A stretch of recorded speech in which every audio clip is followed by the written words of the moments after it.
Iran যুদ্ধ স্থায়ীভাবে বন্ধে কূটনৈতিক পর্যায়ে আলোচনা এগিয়ে যাচ্ছে। এমন পরিস্থিতিতে মার্কিন ভাইস প্রেসিডেন্ট জেডি ভ্যান্স তেহরানের সঙ্গে পরমাণু আলোচনায় কিছুটা অগ্রগতির আভাস দিয়েছেন। হোয়াইট হাউসে সাংবাদিকদের তিনি জানান, প্রেসিডেন্ট ট্রাম্পের বেঁধে দেওয়া শর্ত পূরণ না হওয়া পর্যন্ত কোনো চূড়ান্ত সমঝোতা হবে না।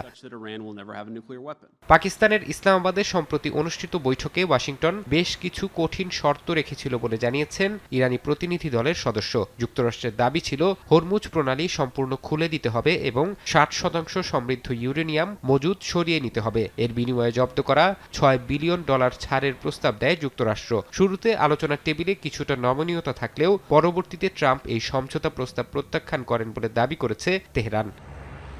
কূটনৈতিক আলোচনা চললেও কোনো পক্ষই ছাড় দিতে নারাজ। হরমুজ প্রণালী ইস্যুতে নিজেদের অবস্থান থেকে এক চুলও সরবে না বলে সাফ জানিয়েছে ইরান। দেশটির প্রথম ভাইস প্রেসিডেন্ট মোহাম্মদ রেজা আরিফ সাফ জানিয়েছেন, হরমুজ প্রণালীর ওপর ইরানের অধিকার নিয়ে কোনো তর্কের অবকাশ নেই। অন্যদিকে ইরানের পার্লামেন্ট স্পিকারের হুঁশিয়ারি, যুক্তরাষ্ট্র ইরানের অবকাঠামোতে আঘাত হানলে তার জবাবে ওই অঞ্চলের সব মার্কিন ও মিত্র স্থাপনা কয়েক ঘণ্টায় ধূলিসাৎ করে দেওয়ার সক্ষমতা রাখে তেহরান।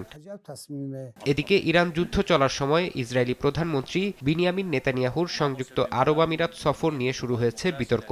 নেতানিয়াহুর দপ্তর থেকে দাবি করা হয়, তিনি গোপনে আমিরাত সফর করে দেশটির প্রেসিডেন্টের সাথে সাক্ষাৎ করেছেন। তবে আবুধাবির পক্ষ থেকে এই দাবি সরাসরি নাকচ করে দেয়া হয়েছে। আমিরাতের রাষ্ট্রীয় বার্তা সংস্থা ওয়াম জানায়, নেতানিয়াহুর সফর বা কোনো ইসরায়েলি সামরিক প্রতিনিধি দলকে স্বাগত জানানোর তথ্যটি সম্পূর্ণ ভিত্তিহীন।